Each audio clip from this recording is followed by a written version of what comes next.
Hello વિદ્યાર્થી મિત્રો, muse YouTube ચેનલમાં આપનું સ્વાગત કરું છું. વિદ્યાર્થી મિત્રો, આના પહેલાંના લેક્ચરમાં આપણે વર્ગીકરણમાં ઘણા સજીવોના ઉદાહરણ લઈને આપણે એનું કુળ, ગોત્ર વગેરેનું વર્ગીકરણ આપણે જોયું હતું. વર્ગીકરણના ટેબલમાં આપણે ટોટલ 9 સજીવોના ઉદાહરણ લઈને એના કુળ, ગોત્ર, જાતિ, પ્રજાતિ સાથે એનું સામાન્ય નામ અને વૈજ્ઞાનિક નામ સહિત આપણે જોઈ લીધું હતું. બરાબર.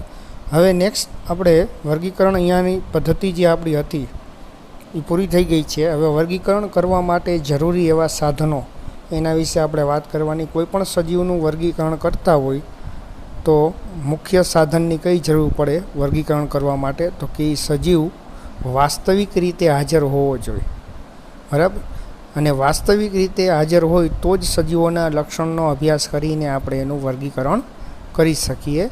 એ ઉપરાંત આપણે કહી દો કે વર્ગીકરણ વિદ્યાનો ઉપયોગ ઘણા બધા મોટા પાયે કૃષિ વિદ્યા, બરાબર, વગેરેમાં આપણે ઉપયોગ કરીએ છીએ. એટલે વર્ગીકરણ વિદ્યામાં સૌપ્રથમ સજીવોની ઓળખ કરવી, એના લક્ષણનો અભ્યાસ કરવો, એનું નામકરણ કરવું, આ બધી પ્રક્રિયાઓ માટે સજીવ વાસ્તવિક રીતે હાજર હોવો જોઈએ તો જ એનું વર્ગીકરણ આપણે કરી શકીએ. બરાબર. અને વર્ગીકરણ કરવા માટે જે વર્ગીકરણ કરતા હોય, જે વ્યક્તિ વર્ગીકરણ કરતી હોય, એ પૂરેપૂરું વર્ગીકરણનું પ્રશિક્ષણ લીધેલો હોવો જોઈએ. જો એની પાસે જ પૂરું વર્ગીકરણનું શિક્ષણ નહીં હોય તો વ્યવસ્થિત સાચું વર્ગીકરણ, સચોટ વર્ગીકરણ થઈ શકશે નહીં. બરાબર. એટલે કે જે વ્યક્તિ વર્ગીકરણ કરતી હોય એને પૂરેપૂરો અનુભવ, પૂરેપૂરું પ્રશિક્ષણ લીધેલું હોવું જોઈએ વર્ગીકરણને બાબતને લગતું, તો જ આપણે સાચું સચોટ વર્ગીકરણ કરી શકીએ. બરાબર. અને વર્ગીકરણ થઈ ગયા બાદ સજીવનો નામકરણ, આ બધી ક્રિયાઓ માંથી પસાર કરવામાં આવે અને સજીવને ચોક્કસ પ્રકારની શ્રેણીમાં, કક્ષામાં મૂકવામાં આવે, જેથી કરીને જ્યારે પણ એ સજીવને બીજા સજીવ સાથે સરખામણી કરીએ તો એના લક્ષણો રહ્યા એ આપણને તરત જ યાદ આવે. બરાબર. તો વર્ગીકરણ કરવા માટે વિદ્યાર્થી મિત્રો ઘણા એવા સાધનની જરૂર પડે. એ સાધન વિશે હવે આપણે આગળ વધી કયા કયા સાધનો વર્ગીકરણ કરવા માટે ઉપયોગી થશે. બરાબર. કે જે સાધન ન હોય તો એના વગર આપણે વર્ગીકરણ કરી શકતા નથી. સજીવોની ઓળખ વિધિ માટે પ્રખર પ્રયોગશાળા અને ક્ષેત્રની અભ્યાસની જરૂર પડે. એટલે કે સજીવોનું વર્ગીકરણ કરવું હોય કે ઓળખ વિધિ કરવી હોય તો સારી એવી પ્રયોગશાળાની હાજરી હોવી જરૂરી. અને ક્ષેત્ર અભ્યાસ એટલે કે જ્યાં સજીવ રહેતા હોય ત્યાં એ ક્ષેત્ર આપણી પાસે હોવું જરૂરી. જેમ કે આપણે અભ્યાસ કરવો હોય સિંહનો તો આપણે ગિરનારનું જંગલ કહીએ આપણે સાસણગીર, બરાબર, એ ક્ષેત્ર આપણી પાસે છે તો આપણે સિંહને લાઈવ આપણે એનો અભ્યાસ કરી શકીએ. બરાબર. જેથી કરીને વર્ગીકરણમાં સરળતા રહે છે. બરાબર. વનસ્પતિઓ, પ્રાણીઓના વાસ્તવિક નમૂનાઓનો સંગ્રહ આવશ્યક છે. વનસ્પતિ કે પ્રાણીઓનું આપણે વર્ગીકરણ કરતા હોય તો એને વાસ્તવિક નમૂનો કહીએ, એટલે કે એ પ્રાણી ખુદ હાજર હોવું જોઈએ તો જ આપણે એનું વર્ગીકરણ કરી શકીએ. પદ્ધતિસરના વર્ગીકરણ અભ્યાસમાં પ્રશિક્ષણ માટે આ પ્રકારનો અભ્યાસ પાયારૂપ અને આવશ્યક છે. એટલે કે પદ્ધતિસરનું વર્ગીકરણ કરવું હોય તો વર્ગીકરણનું નોલેજ, વર્ગીકરણનું પ્રશિક્ષણ એ વ્યક્તિ પાસે હોવું જોઈએ તો જ પાયારૂપ અને આવશ્યક વર્ગીકરણ કરી શકે. જે સજીવોના વર્ગીકરણ માટે તેમના નમૂનાઓની સાથે સાથે માહિતી સંગ્રહમાં પણ ઉપયોગી છે. બરાબર. એટલે જો પૂરતા પ્રમાણમાં એ વ્યક્તિ પાસે વર્ગીકરણનું જ્ઞાન હશે તો એ સજીવોના વર્ગીકરણ માટે તેમના નમૂનાઓની સાથે સાથે એ માહિતી પણ ઘણી બધી સજીવના સંગ્રહ માટે ઉપયોગી થશે. બરાબર. એટલે સજીવનો નમૂનો માની લ્યો, કોઈ સજીવ હોય એને તમે સંગ્રહ કરવા માગતા હોય કે વનસ્પતિ કે પ્રાણીનો, તો એનું વર્ગીકરણ કરેલું હોય યોગ્ય પ્રશિક્ષણ સાથે, તો એ વર્ગીકરણનું જ્ઞાન રહ્યું એ સજીવનો સંગ્રહ કરતા હોય તો એમાં ઘણું બધું ઉપયોગી સાબિત થશે. કેટલાક કિસ્સાઓમાં ભવિષ્યના અભ્યાસ માટે નમૂનાનું પરીક્ષણ કરવામાં આવે છે. ઘણા એવા કિસ્સા છે કે જે ભવિષ્યમાં આપણે અભ્યાસ કરવાનો હોય. બરાબર. એના માટે નમૂનાનું પરીક્ષણ કરવામાં આવે છે. એટલે એવા નમૂના રહ્યા એ સાચવી રાખવામાં આવે જેથી કરીને ભવિષ્યમાં એના ઉપર અભ્યાસ રહ્યો એ શક્ય બને. આ વનસ્પતિ કે પ્રાણી માની લ્યો કોઈ લુપ્ત થવા ઉપર હોય, અદૃશ્ય થવા ઉપર હોય કે હવે પૃથ્વી ઉપર એની જાતિ રહેવાની નથી, તો એવા પ્રાણી એવી વનસ્પતિના નમૂના હોય એને સંગ્રહ કરવામાં આવે જેથી કરીને ભવિષ્યમાં એનો અભ્યાસ કરી શકીએ. બરાબર. વૈજ્ઞાનિકોએ નમૂનાઓની સાથે સાથે માહિતીનો સંગ્રહ, એટલે કે જે વનસ્પતિ કે પ્રાણીનો નમૂનો હોય એની લગતી એની માહિતીનો સંગ્રહ, પરીક્ષણ કરવાની કેટલીક પદ્ધતિઓ, એટલે કે એ નમૂનાઓનું ઉપર પરીક્ષણ થતું હોય એની કેટલીક પદ્ધતિઓ અને તકનીકીઓ પ્રસ્થાપિત કરેલી છે, જે આ પ્રકારના સાધનોની ઉપયોગિતા સમજવામાં મદદરૂપ થશે. એટલે વૈજ્ઞાનિકોએ નમૂનાઓ જે વનસ્પતિ અને પ્રાણીઓના સંગ્રહ કર્યા એની સાથે સાથે એની માહિતીનો પણ સંગ્રહ કર્યો છે, અને એ નમૂનાનું પરીક્ષણ કરવાની પદ્ધતિ કઈ છે અને એની ટેકનિક એને પણ પ્રસ્થાપિત કરેલી છે. એટલે કે આ ટેકનિકથી, આ પદ્ધતિથી કોઈપણ વનસ્પતિ કે પ્રાણીનો નમૂનો હોય એનો આપણે અભ્યાસ કરી શકીએ. બરાબર. અને આ ટેકનિક અને આ પદ્ધતિ જે આપણે કહી એ આ વર્ગીકરણ સાધનોમાં આવશે. બરાબર. એની ઉપયોગિતા સમજવામાં આપણને મદદરૂપ થશે. તો હવે આપણે આગળ વધી વિદ્યાર્થી મિત્રો કે વર્ગીકરણ કરતા હોય તો એમાં કયા કયા સાધનની જરૂર પડે. બરાબર. તો આપણે જોઈ વનસ્પતિ સંગ્રહાલય. બરાબર. પહેલું આપણું સાધન કયું છે? વનસ્પતિ સંગ્રહાલય. જો વનસ્પતિ સંગ્રહાલયમાં ઘણી બધી વનસ્પતિઓના નમૂના સંગ્રહ કરવામાં આવે અને વનસ્પતિના આ નમૂના રહ્યા વાસ્તવિક હોય. બરાબર. એટલે કે એ વનસ્પતિને જ ખુદ વનસ્પતિ સંગ્રહાલયમાં યોગ્ય ટ્રીટમેન્ટ આપીને યોગ્ય પદ્ધતિથી એનો સંગ્રહ કરવામાં આવે. બરાબર. જેથી કરીને વનસ્પતિ કે પ્રાણીઓના નમૂનાઓ લાંબા સમય સુધી આપણે જાળવી શકીએ. બરાબર. એટલે પહેલું આપણું સાધન કે જે સાધનના ઉપયોગ દ્વારા આપણે વર્ગીકરણનો અભ્યાસ કરી શકીએ, વનસ્પતિ સંગ્રહાલય. બરાબર. વનસ્પતિ સંગ્રહાલયમાં હવે આપણે આગળ વધી તો વનસ્પતિ સંગ્રહાલયોમાં વનસ્પતિના નમૂનાઓ માટે એક સાયન્ટિફિક શબ્દ છે વિદ્યાર્થી મિત્રો, હર્બેરિયમ. હર્બેરિયમ એટલે કે વનસ્પતિના નમૂનાઓ, અને એવા નમૂનાઓ કે જેનો લાંબા સમય સુધી સંગ્રહ કરી શકાય. તો વિદ્યાર્થી મિત્રો આ હર્બેરિયમ રે આપણે પ્રેક્ટિકલમાં પણ બનાવવાના આવશે. કોઈ વનસ્પતિ હોય એના પર્ણો લઈ લ્યો, પર્ણો એને સૂકવીને તમે એનો સંગ્રહ કરો ચાર્ટ પેપર ઉપર, તો એને કહેવાય આપણે હર્બેરિયમ. બરાબર. આ એક હર્બેરિયમ પત્રક કઈ આપણે પ્રેક્ટિકલમાં પ્રયોગશાળામાં આપણે બનાવવાના આવશે. એ જ્યારે આપણે પ્રયોગશાળામાં બનાવશું ત્યારે વધારે ડિટેલમાં તમને સમજાઈ જશે. પણ અત્યારે ખાલી એટલું યાદ રાખજો, વનસ્પતિનો કોઈ પણ નમૂનો હોય, માની લો તમે કોઈ વનસ્પતિની ડાળ તોડીને લઈ આવ્યા, તો એ ડાળને શુષ્ક કરવાની, સૂકવી નાખવાની, પછી એને દાબન કરવાનું, એટલે કે એને દબવીને રાખી દેવાની થોડાક દિવસ. બરાબર. પછી એના ઉપર પ્રિઝર્વેટિવ હોય, બરાબર, કે જે નમૂનાને બગડવા ન દે એવા લિક્વિડનો સ્પ્રે કરવાનો, અને સ્પ્રે થઈ ગયા પછી એને ચાર્ટ પેપર હોય, ચાર્ટ પેપર ઉપર ટાંચણી કે દોરાથી બાંધીને એને રાખી દેવાનું. બરાબર. આ નમૂનો લાંબા સમય સુધી આપણે સંગ્રહી શકાય, અને આને આપણે હર્બેરિયમ તરીકે ઓળખવામાં આવે છે. બરાબર. એટલે વિદ્યાર્થી મિત્રો, વનસ્પતિ સંગ્રહાલયોમાં વનસ્પતિ નમૂનાઓ કાગળ એટલે કે ચાર્ટ પેપર ઉપર શુષ્કન કરવામાં આવે પહેલાં, દાબન અને પરિરક્ષણ કરેલા વનસ્પતિઓનું સંગ્રહ સ્થાન છે. એટલે કે આ કાગળ ઉપર શુષ્ક કરેલા નમૂના, દાબેલા નમૂના અને પરિરક્ષણ કરેલા એટલે કે પ્રિઝર્વેટિવ ઉમેરેલા નમૂના રહ્યા ચાર્ટ પેપર ઉપર ચોંટાડી દેવામાં આવે, અને આ નમૂનાનો સંગ્રહ કરવામાં આવે, અને વર્ષો સુધી આ નમૂના આપણે રાખી શકીએ.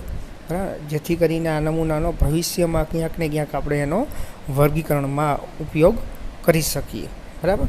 માની લો કોઈ વનસ્પતિ રહી લુપ્ત થઈ ગઈ, પરંતુ એનો નમૂનો આપણે વનસ્પતિ સંગ્રહાલયમાં સંગ્રહ કરેલો હોય, તો ભવિષ્યમાં એનો આપણે વર્ગીકરણના અભ્યાસ માટે ઉપયોગ કરી શકીએ. બરાબર. આ નમૂનાઓને વિશ્વ માન્ય વર્ગીકરણ પદ્ધતિ મુજબ ગોઠવવામાં આવે. આ નમૂનાને વનસ્પતિ સંગ્રહાલયમાં જે વિશ્વમાં માન્ય વર્ગીકરણની પદ્ધતિ છે, જે આપણે વર્ગીકરણની પદ્ધતિ ભણી ગયા એ વિશ્વ માન્ય પદ્ધતિ છે, એ પ્રમાણે એને વનસ્પતિ સંગ્રહાલયમાં ગોઠવવામાં આવે. માની લો આવૃત બીજધારીનો જે સમુદાય હોય, તો એ સમુદાયનું વનસ્પતિ સંગ્રહાલયમાં અલગ જ ખાનું હોય, અને એમાં આવૃત બીજધારી વનસ્પતિના જ નમૂના રાખવામાં આવે. એટલે વૈજ્ઞાનિક પદ્ધતિ જે વિશ્વમાન્ય પદ્ધતિઓ એ પ્રમાણે જ વનસ્પતિ સંગ્રહાલયમાં નમૂનાનો સંગ્રહ કરવામાં આવે છે. હર્બેરિયમ શીટ ઉપર જે આપણે હર્બેરિયમ શીટ કહીએ વિદ્યાર્થી મિત્રો, એના ઉપર ફક્ત ખાલી આપણે વનસ્પતિનો નમૂનો જ નથી ચોંટાડતા, બરાબર, અને સંગ્રહ કરીને નથી રાખી દેતા, પરંતુ એમાં એ વનસ્પતિની ડિટેલ પણ આપણે લખી, બરાબર. એ નમૂનામાં જ્યાં વનસ્પતિનો છોડ આપણે ચોંટાડેલો હોય, બરાબર, એ છોડની બાજુમાં કે ઉપર નીચે જ્યાં પણ જગ્યા હોય ત્યાં આપણે એ વનસ્પતિની ડિટેલ લખીએ, બરાબર, જેથી કરીને કોઈ પણ એ નમૂનો ઉપાડે અભ્યાસ કરવા માટે તો એની બાજુમાં એને ડિટેલ લખી હોય તો એનો અભ્યાસ સરળતાથી કરી શકે, બરાબર. હર્બેરિયમ શીટ પર તેમનું વર્ણન લખવામાં આવે. આપણે અહીંયા ફોટોગ્રાફ્સ પણ દેખાડશું કે હર્બેરિયમ શીટ કેવી હોય, બરાબર, અને એના ઉપર એનું વર્ણન કેવી રીતના લખવામાં આવે, બરાબર. જેમાં એ નમૂનો સંગ્રહ કરેલી તારીખ અને સ્થળ, એ નમૂનો ક્યારે સંગ્રહ કર્યો આપણે એની તારીખ, અને એ નમૂનો કઈ જગ્યાએથી આપણે લીધો એ સ્થળ લખવામાં આવે. પછી વનસ્પતિનો નમૂનો એનું અંગ્રેજી નામ, પછી એનું સ્થાનિક નામ કે જે સ્થાનેથી લીધી એ સ્થાને એ લોકો કયા નામે ઓળખાય છે, અને એનું અંગ્રેજી નામ એટલે કે એનું ઇંગ્લિશમાં નામ કયા નામે ઓળખાય, જેમ કે કેરી સ્થાનિક નામ, અંગ્રેજીમાં આપણે એને મેંગો કહીએ, બરાબર. પછી એનું વનસ્પતિ શાસ્ત્રીય નામ એટલે કે એનું વૈજ્ઞાનિક નામ, દ્વિનામી નામકરણ પદ્ધતિ દ્વારા જે નામ આપેલું હોય એ દ્વિનામી નામ, બરાબર, એટલે કે વનસ્પતિ શાસ્ત્રીય નામ. પછી એનું કુળ, સંગ્રહકર્તાનું નામ એટલે કે આ નમૂનો કોણે સંગ્રહ કર્યો એ વ્યક્તિનું નામ, માની લો તમે કર્યો હોય તો તમારું નામ હર્બેરિયમ શીટમાં આવે, બરાબર. વિશેની માહિતી પણ હર્બેરિયમ ઉપર લખેલી હોય છે. એટલે આટલી માહિતી તમે હર્બેરિયમ પત્રક કયો એના ઉપર વનસ્પતિનો છોડ શુષ્ક કરી દાબીને એનો સંગ્રહ કરેલો હોય એ શીટ ઉપર આટલી ડિટેલ રહી લખેલી હોય છે, બરાબર. વનસ્પતિ સંગ્રહાલયો વર્ગીકરણ અભ્યાસ માટેના ત્વરિત સંદર્ભ તરીકે કાર્ય કરે છે. એટલે કે વનસ્પતિ સંગ્રહાલયો હોય એ વર્ગીકરણના અભ્યાસ માટેના તરત જ આપણને મળી રહે એવા પુસ્તકો તરીકે કાર્ય કરે, બરાબર. એટલે વનસ્પતિ સંગ્રહાલયોમાં જાઓ એટલે તાત્કાલિક તમને કોઈ પણ વનસ્પતિનો નમૂનો હોય એના વિશે માહિતી જોઈતી હોય તો તાત્કાલિક મળી લે એવું સ્થાન છે વનસ્પતિ સંગ્રહાલય, બરાબર. તો વિદ્યાર્થી મિત્રો, આ હતું આપણે વનસ્પતિ સંગ્રહાલય, જે એક આપણું સાધન છે વર્ગીકરણ કરવા માટેનું.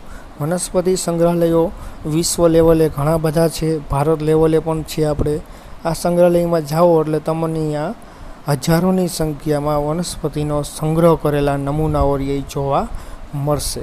દરેક નમૂનામાં એની ડિટેલ રહી બાજુમાં લખેલી હોય, જેથી કરીને તમે વર્ગીકરણનો અભ્યાસ કરતા હોય કે કોઈ પણ વનસ્પતિનો કોઈ પણ અભ્યાસ કરતા હોય તો એ વનસ્પતિને લગતી બધી જ માહિતી એ હર્બેરિયમ પત્રક ઉપર લખેલી હશે, બરાબર. એનું નામ, વૈજ્ઞાનિક નામ, સ્થાનિક નામ, ઓલ ટોટલિંગ ડિટેલ રહી તમને હર્બેરિયમ પત્રક ઉપર મળી જશે, બરાબર.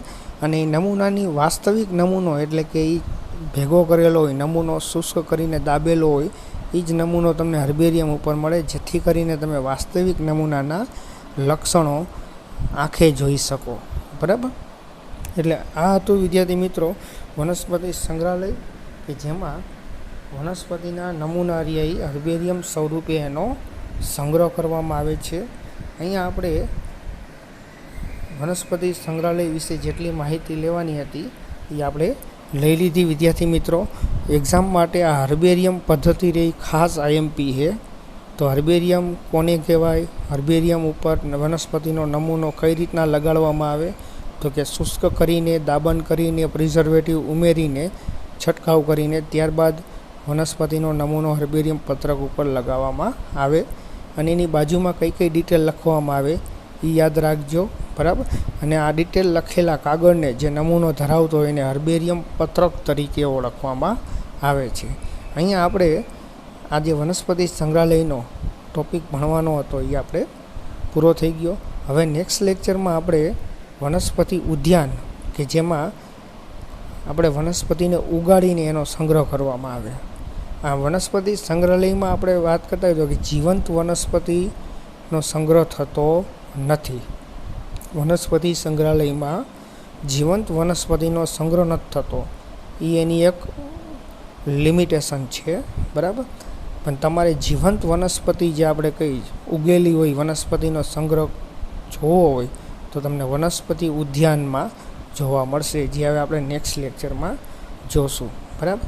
તો વિદ્યાર્થી મિત્રો, વનસ્પતિ સંગ્રહાલયમાં તમને વનસ્પતિના સૂકવેલા નમૂના જ મળશે. એમાં ક્યાંય તમને જીવંત વનસ્પતિ જોવા મળતી નથી, બરાબર. જીવંત વનસ્પતિ જોવી હોય તો આપણે વનસ્પતિ ઉદ્યાનમાં જવું પડે.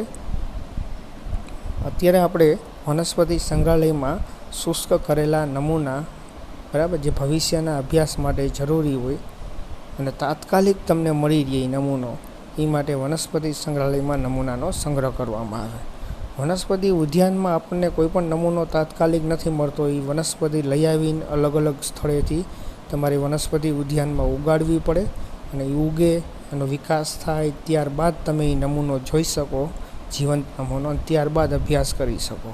જ્યારે વનસ્પતિ સંગ્રહાલયમાં એવું નથી.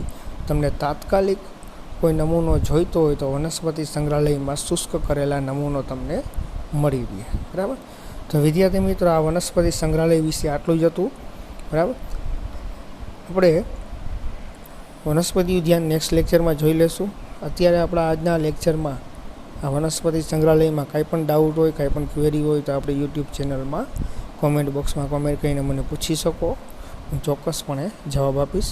અને વિદ્યાર્થી મિત્રો, લાસ્ટમાં હર્બેરિયમના અમુક મેં ફોટા આપ્યા છે, બરાબર.